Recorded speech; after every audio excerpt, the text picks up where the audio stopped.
ചേട്ടാ നാളെയായിട്ടാ ഡോക്ടറെ കാണാൻ പോകേണ്ട ഡേറ്റ്.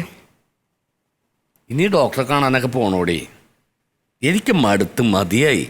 അങ്ങനെ പറയല്ലേ, ഇതെപ്പോഴും പോണ പോലത്തെ ഡോക്ടർ അല്ലാന്നേ. നമ്മുടെ രമണി ചേച്ചി ഇല്ലേ, രമണി ചേച്ചിയുടെ മോള് 10 വർഷമായിട്ട് കല്യാണം കഴിഞ്ഞിട്ട് പിള്ളേരില്ലാതിരിക്കുവായിരുന്നു. ഈ ഡോക്ടറെ പോയി കണ്ട് പിറ്റേ മാസം ആ കൊച്ചു ഗർഭിണിയായി. എനിക്കതല്ല ഏറ്റവും വലിയ സങ്കടം, ഈ അച്ഛനെ വിളിച്ചിട്ട് അച്ഛൻ ഫോൺ എടുക്കണില്ലെന്നേ. അതിന് ഞാൻ നിങ്ങളെ തന്നെ കുറ്റം പറയുള്ളൂ. ഇത്രയും പ്രായമായിട്ടുള്ള മനുഷ്യനെ ഈ പാലക്കാട് വരെ ജോലിക്ക് വിടേണ്ട വല്ല കാര്യമുണ്ടോ? എടി ഞാൻ പറഞ്ഞു വിട്ടിട്ടാണ് അച്ഛൻ ജോലിക്ക് പോണത്. അച്ഛനോട് ഞാൻ എത്ര പ്രാവശ്യം പറഞ്ഞു, അച്ഛൻ എനിക്ക് മാന്യമായ ഒരു ജോലിയുണ്ട്, അച്ഛൻ വെറുതെ ആവശ്യമില്ലാതെ പോയി കഷ്ടപ്പെടണ്ട, ഇവിടെ നിൽക്കുന്നു പറഞ്ഞാൽ പുള്ളി കേൾക്കണ്ടേ. അച്ഛൻ ഇവിടെ നിന്ന് കഴിഞ്ഞാൽ എന്ത് സന്തോഷമായിട്ട് നിൽക്കാൻ, ഞാൻ അച്ഛനെ പൊന്നു പോലെ നോക്കത്തില്ലേ? എടി അതൊന്നുമല്ല പ്രശ്നം. ഇവിടെ എന്ന് പറഞ്ഞു കഴിഞ്ഞാൽ അമ്മയുടെ ഓർമ്മകളുണ്ടല്ലോ, അമ്മ മരിച്ചിട്ട് പിന്നെ അച്ഛൻ ഇവിടെ അതീ പിന്നെ പുള്ളി ഇവിടെ നിന്നിട്ടില്ല, പുള്ളി ഇടക്ക് മാറി നിന്ന് ഇവിടെ നിന്ന് കരയണതൊക്കെ ഞാൻ കണ്ടിട്ടുള്ളതാണ്. ഞാനും കണ്ടിട്ടുണ്ട്. ഇപ്പൊ അമ്മ മരിച്ചതുമായിട്ട് അതുമായിട്ട് പൊരുത്തപ്പെട്ട് ജീവിക്കണ്ടേ, അതും ആലോചിച്ചോണ്ടിരുന്നിട്ട് വല്ല കാര്യമുണ്ടോ? അയ്യോ പറഞ്ഞ നാക്ക് വായിലോട്ട് ഇട്ടില്ല. എന്നെ കുറിച്ചാ നിങ്ങൾ ഇപ്പൊ പറഞ്ഞതേ അതാ ഞാൻ വരുന്ന വഴിക്ക് തുമ്മിയത്. അച്ഛാ ആകെ ക്ഷീണിച്ച് മെലിഞ്ഞു പോയല്ലേ അച്ഛാ. എന്ന് പറഞ്ഞ അവിടെ ചെന്ന് വണ്ടി ഓടിയില്ലല്ലേടാ. എന്ത് കാര്യമുണ്ടോ അതിന്റെ അച്ഛനോട് ഞാൻ പറഞ്ഞിട്ടുള്ളതല്ലേ. അതെ സംഭവം ശരിയാ. ഇനിയിപ്പൊ നിങ്ങൾക്ക് സന്തോഷമുള്ളൊരു കാര്യം ഞാൻ പറയാൻ പോവാ. എന്താണ്? ഞാൻ ഇനി ഇവിടെ നിങ്ങളുടെ കൂടെ കൂടുകയാണ്. നന്നായി, ഇപ്പോഴെങ്കിലും അങ്ങനെ ഒരു തീരുമാനം എടുത്ത് ഞാൻ തിരിച്ചു പോകുന്നില്ല. തിരിച്ചെന്നാന്നറിയാം, ഞാൻ മുതലാളി വിളിച്ചു പറഞ്ഞു ഇനി ഞാൻ വരുന്നില്ല, ഞാൻ മക്കളുടെ കൂടെ നാട്ടിൽ തന്നെ അങ്ങ് നിൽക്കാൻ പോവാ.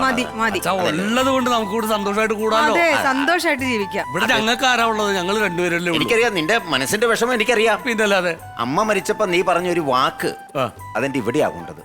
ഞാനൊന്നും പറഞ്ഞില്ല അച്ഛനാ. നീ അന്ന് പറഞ്ഞായിരുന്നു, നമ്മുടെ ബോഡി അടക്കേച്ചും വരുന്ന സമയത്ത് നീ പറഞ്ഞായിരുന്നു അച്ഛനെ വിട്ടിട്ട് അമ്മ പോയല്ലേ, അച്ഛൻ ഇനി തനിച്ചാണല്ലോ, അച്ഛന്റെ ജീവിതം ഇനി എന്താകും എന്ന് നീ ഒരു വാക്കെന്ന് പറഞ്ഞില്ലേ?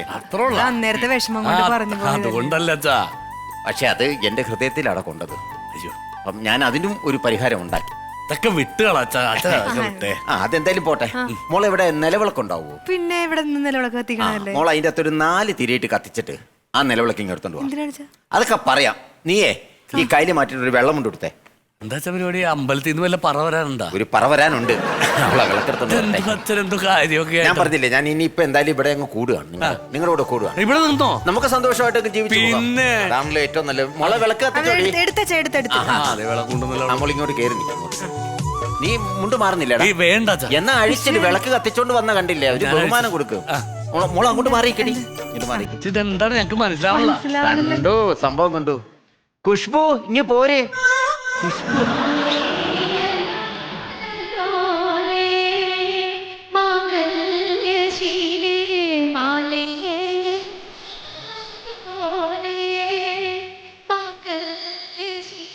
മാറി നിൽക്കുക. ഇത് എന്റെ മോൻ, ഇനി മുതൽ ഇത് നിന്റെ മോനാണ്. ഇതെന്റെ മരുമോള്, ഇനി മുതൽ ഇത് നിന്റെ മരുമോളല്ല മോളായിട്ട് നോക്കണം. അന്ന് അനുഗ്രഹം അച്ഛൻ, നിങ്ങൾ രണ്ടുപേരും ഞങ്ങളെ അനുഗ്രഹിക്കണം. ഞങ്ങക്ക് മനസ്സിലാവണില്ല. അനുഗ്രഹിക്കണം. അച്ഛൻ ഇതിനാണ് പാലക്കാട് വണ്ടി ഓടിക്കാൻ പോണത്? മോനെ, ഞാൻ അവിടെ കുറെ ഓടിച്ചൊരു വണ്ടിയായിരുന്നു. അപ്പം പെട്ടെന്നുള്ള സാഹചര്യത്തിൽ ഞാൻ ഇതിനെ അങ്ങ് കല്യാണം കഴിച്ചു ഇങ്ങോട്ട് കൊണ്ടുപോകും. നിങ്ങൾക്കൊരമ്മ വേണ്ടേ? എന്താ പറയണത് എനിക്ക് മനസ്സിലാവണില്ല. എന്താ കല്യാണം കഴിക്കണം? ഞാൻ ഇത് ഇനി മുതൽ നിന്റെ അമ്മയാണിത്. പിന്നെ എല്ലായിടത്തും കിടക്കണം. അച്ഛൻ ഞങ്ങളെ കുറിച്ച് ആലോചിച്ച് ഞാൻ ആ സെക്കൻഡിൽ തന്നെ നിന്നെ വിളിക്കുകയും ചെയ്തു, പക്ഷെ നിന്നെ കിട്ടുന്നില്ല. തമാശ പറയുന്നത്. 5 വർഷം എന്റെ കല്യാണം കഴിച്ചിട്ട് ഒരു കുഞ്ഞിക്കാലില്ലാന്ന് പറഞ്ഞിട്ട് ഞാനും ഉള്ള കിടന്ന് വേദനിക്കണ്.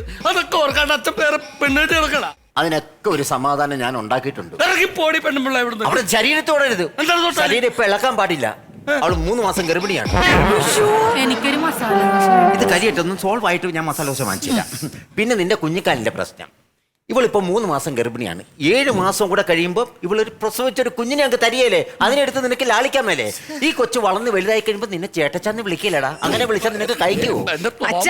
അച്ഛൻ ഈ കാണിച്ചത് ഭയങ്കര മോശമായി. അച്ഛൻ ഈ ഇത്ര വൃത്തികേട് കാണിച്ചപ്പോ ഞങ്ങളുടെ രണ്ടുപേരുടെ മോഹം അച്ഛൻ ഓർത്താ.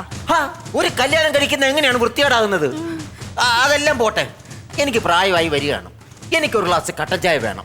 പാതിരാത്രി നിന്നെ വന്ന് വിളിച്ചാൽ നിനക്കതൊരു ബുദ്ധിമുട്ടല്ലേ? ആ സമയത്ത് ഇവളെ വിളിച്ചാൽ ഇവൾ അന്നേരം തന്നെ പോയി കട്ടൻ ചായ ഇട്ടുകൊണ്ട് വരും. ഇനി എനിക്കൊരു നടുവേദനയാണ്, ഒന്ന് ആവി പിടിക്കണം, ഇച്ചിരി ചൂടുവെള്ളം വേണം, നിങ്ങൾ വന്ന് ശല്യപ്പെടുത്താൻ പറ്റുമോ? അന്നേരം ഞാൻ ഇവളോട് പറഞ്ഞ ഇവൾ അന്നേരം പോയി ചൂടുവെള്ളം ഇട്ടുകൊണ്ട് വന്ന് എനിക്ക് ആവി പിടിച്ചു തരും. അപ്പൊ അങ്ങനെ ഞങ്ങൾക്ക് രണ്ടുപേർക്കും അങ്ങോട്ടും ഇങ്ങോട്ടും ഒരു തുണയുടെ ആവശ്യമാണ്. അതുകൊണ്ടാണ് ഈ കല്യാണം കഴിച്ചത്. ഭയങ്കര വൃത്തികേടായി പോയി. ഞാൻ എന്റെ വീട്ടുകാരുടെ മുഖത്തിനെ എങ്ങനെ നോക്കും? നീ നിന്റെ വീട്ടുകാരെ മുഖത്തേ ഇങ്ങനെ നോക്കണം. ഞാൻ ഇനി അവരോട് എന്ത് പറയും? നിന്റെ വായി തോന്നുന്ന എന്നാന്ന് വെച്ചാ നീ അങ്ങോട്ട് പറഞ്ഞു. മോളെ ഒരുപാട് സമയം കളയണ്ട, ഞങ്ങൾ അങ്ങോട്ട് പോവാണ്. അതെ നിന്ന് എന്നാ എന്തായി കുശുബുന്റെ രജനി അതിന്റെ ഉദ്ദേശം പറയും? അതൊക്കെ മക്കളോട് എങ്ങനെയാ പറയുന്നേ? നീ വായിക്കെടുക്ക്, ഒക്കെ ഉണ്ട്. പടി തട്ടരുത് കേട്ടോ.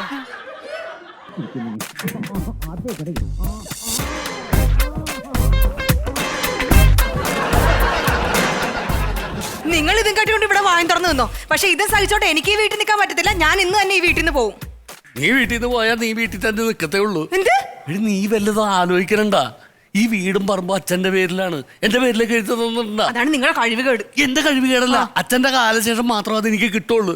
ഇനിയിപ്പോ ഇവിടെ അടുത്ത വേറൊരാള് വരാൻ പോയെന്നാ പറഞ്ഞത്. അപ്പൊ പിന്നെ അതൊക്കെ അവന്റെ പേരിലേക്ക് ആവൂലേ? നമ്മൾ എന്ത് ചെയ്യും? എടി ഇവിടെ നമ്മളെ ബുദ്ധിപൂർവ്വം എടുത്തു ചാടിയിട്ട് ഒരു കാര്യമില്ല. ബുദ്ധിപൂർവ്വം കാര്യങ്ങൾ കൈകാര്യം ചെയ്യണം. എനിക്ക് തോന്നണം ആ പെണ്ണുമ്പിള്ളക്ക് വീട്ടുകാരും ആരെങ്കിലൊക്കെ ഉണ്ടാവും, മക്കളൊക്കെ ഉണ്ടാവും. അവരറിയാണ്ട് അച്ഛൻ വിളിച്ചു വന്നേക്കണായിരിക്കുള്ളൂ. നീ ന്യൂട്രലിൽ ചെന്നിട്ടുണ്ടല്ല, അവരോടൊന്ന് സോപ്പിട്ട് വീട്ടിൽ ആരൊക്കെ ഉണ്ട് അവരുടെ ഡീറ്റെയിൽസ് ഒക്കെ ഒന്ന് അറിഞ്ഞിട്ട് വാ. എന്നിട്ട് നമുക്ക് ഈ പെണ്ണുപിള്ളറിനെ ഇവിടെ നിന്ന് ഓടിക്കണം. ഓടിച്ചാലേ നമുക്ക് നിലനിൽപ്പുണ്ടാവുള്ളൂ കേട്ടാ. ഞാനും നോക്കട്ടെ. നീ ഒന്ന് ചെല്ല്. ആ സജീവേ, എടാ ഇവിടെ ഒരു ചെറിയ പ്രശ്നം ഉണ്ടറാ. ചിലപ്പോ നീ വൈകിട്ടൊന്ന് വരേണ്ടി വരും. ഇപ്പൊ വരണ്ട. ആ ഞാൻ വിളിക്കുമ്പോ നീ ഒന്ന് വന്നാ മതി. അതൊക്കെ ഞാൻ വന്നിട്ട് പറയാം. ശരി. ഓ മോനെ, എന്താണ് നിന്റെ ദേഷ്യം ഇതേവരെ മാറിയില്ലടാ. പിന്നെ ഇത്ര പോക്കൃത്തരം കാണിച്ചു വെച്ചോണ്ട് എന്റെ ദേഷ്യം മാറിയില്ലെന്നാ? അങ്ങനെ ചാടിക്കടിച്ച് അച്ഛനോട് സംസാരിക്കില്ലടാ. അച്ഛൻ കുറെ നാൾ ഇവിടെ ഇല്ലായിരുന്നല്ലോ. അച്ഛനൊരു കാര്യം നിന്നോട് ചോദിക്കാൻ വേണ്ടിയിട്ട് വന്നതാണ്. നിന്റെ സ്വാധീനം ഉപയോഗിച്ച് ഈ നാട്ടിലെ നിന്റെ ഒരു വില അനുസരിച്ച് നിനക്കൊരു കാര്യം അച്ഛന് വേണ്ടി ചെയ്യാൻ പറ്റുമോ? എന്താണ്? ഒരു ഗ്ലാസ് പാലും 3 ആപ്പിളും 1 കൊല്ലം മുന്തിരിയും സംഘടിപ്പിക്കാൻ പറ്റുമോ? ചടങ്ങുകളൊക്കെ അതിന്റെ മുറക്കി തന്നെ നടക്കട്ടെ. ഇന്നത്തെ ആദ്യ രാത്രി അവക്ക് വേണമെന്ന്, ഇവിടെ വെച്ച് തന്നെ വേണമെന്ന് ഒരു നിർബന്ധം അതിന് വേണ്ടിട്ടാ. അച്ഛനാണെന്ന് ഞാൻ നോക്കൂലട്ടാ. എന്റെ സ്വഭാവം എനിക്ക് എന്റെ ക്ഷമ പരീക്ഷിക്കരുത് ഉള്ള കാര്യം ഞാൻ പറഞ്ഞേക്കാം. ഇത് കൊള്ളാലൂടാ. കട്ടിൽ ഞാൻ എടുത്തിട്ടുണ്ട് കേട്ടോ.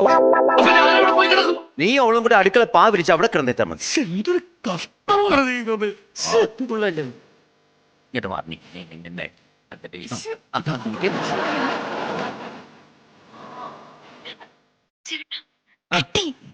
ആ പെണ്ണുമ്പുള്ളേനെ ഇവിടുന്ന് പുകച്ച് പുറത്തിയാടിക്കാനുള്ള കംപ്ലീറ്റ് ഡീറ്റെയിൽസും കിട്ടി. അവർക്കേ ഒരൊറ്റ ആങ്ങളേ ഉള്ളു. അതെ, അവരറിയാതെയാണ് നിങ്ങളുടെ അച്ഛൻ അവളെയും കെട്ടിക്കൊണ്ട് വന്നേക്കുന്നത്. അപ്പൊ ആങ്ങളുടെ ഒന്ന് വിവരം അറിയിച്ചാൽ മതി. അയാൾ ഫോൺ നമ്പർ കിട്ടിയാ ആ നമ്പറിലൊന്ന് വിളിച്ചു കഴിഞ്ഞാൽ അയാള് വന്ന് നിങ്ങളുടെ അച്ഛനിട്ട് 2 പൊട്ടിച്ചിട്ട് അവളെ വിളിച്ചോണ്ട് ഇവിടുന്ന് പോയിക്കോളൂ. അച്ഛനിട്ട് 2 കിട്ടിയാലും കുഴപ്പമില്ല. ആ പെണ്ണുമ്പിളിനെ വിളിച്ചോണ്ട് പോകില്ല. അതോ പോയിക്കോ.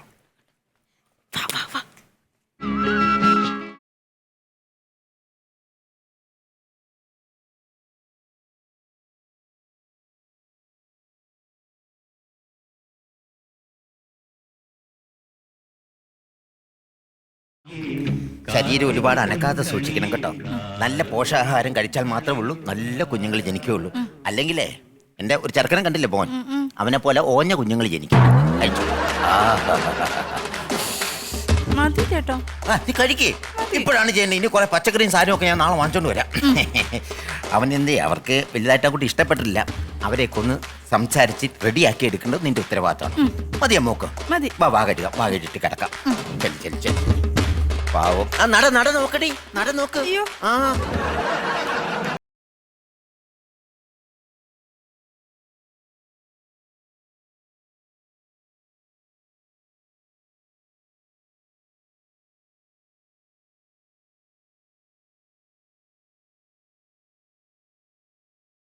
ഒരാളെ വിവാഹം കഴിച്ചോണ്ട് ഇവിടാണോ? ചേട്ടൻ പാലക്കാട് പാലക്കാട് വരുന്ന അവരുടെ ആങ്ങളെയാണ്. അതെ. ഞാനാ ഫോൺ ചെയ്തത്. നിങ്ങളാണ് ഫോൺ ചെയ്തത്? ഇത് ഭയങ്കര കഷ്ടമാണ് കേട്ടോ. ഞങ്ങൾക്ക് ആകെപ്പാട് ഒരു പെങ്ങളേ ഉള്ളൂ. നിങ്ങൾ ഈ കാണിച്ചത് ഭയങ്കര പ്രശ്നമാണിത്. ഇത് നിങ്ങൾ ഭയങ്കര ബുദ്ധിമുട്ട് ഉണ്ടാക്കേണ്ടി വരും. ഞാൻ പറയാം, വിഷയം ഉണ്ടാക്കരുത്. സംഭവം ചെയ്തത് എന്റെ അച്ഛനാണ് വിളിച്ചോണ്ട് വന്നത്. നിങ്ങളുടെ അച്ഛനോ? നിങ്ങൾ ഈ കാണിക്കുന്നത് ഭയങ്കര പ്രശ്നമാണിത്. അച്ഛന് പറ്റിയ ഒരു അബദ്ധമാണ്. ചേട്ടൻ ആ ചേച്ചിനെ വിളിച്ചിട്ട് പൊക്കോ. പൊക്കോണം. അതിന് വേണ്ടിയിട്ടാണ് ഞങ്ങൾ ചേട്ടനെ വിളിച്ചത്. നിങ്ങളുടെ മുന്നിട്ട് നിങ്ങളുടെ അച്ഛനെ തല്ലേണ്ടി വരും ചിലപ്പോ. എനിക്ക് കുഴപ്പമില്ല, ഞാൻ മാറിന്നോളാം. വിളിച്ചിറക്കി വിളിച്ചിട്ട് ഭയങ്കര കഷ്ടോട്ടോ ഇത്. അച്ഛോ അച്ഛാ ഞങ്ങൾ ഉറങ്ങി. ഉറക്കല്ലേ? പാലക്കാട് ആരാണ്ടൊക്കെ അന്വേഷിച്ചോ. ഇങ്ങോട്ട് വാ. പാലക്കാട് ഇങ്ങോട്ട് വാ. ഇങ്ങോട്ട് പാലക്കാട് ആഘോഷിക്കാൻ നോക്കണം. പാലക്കാട് ഈ സമയത്ത്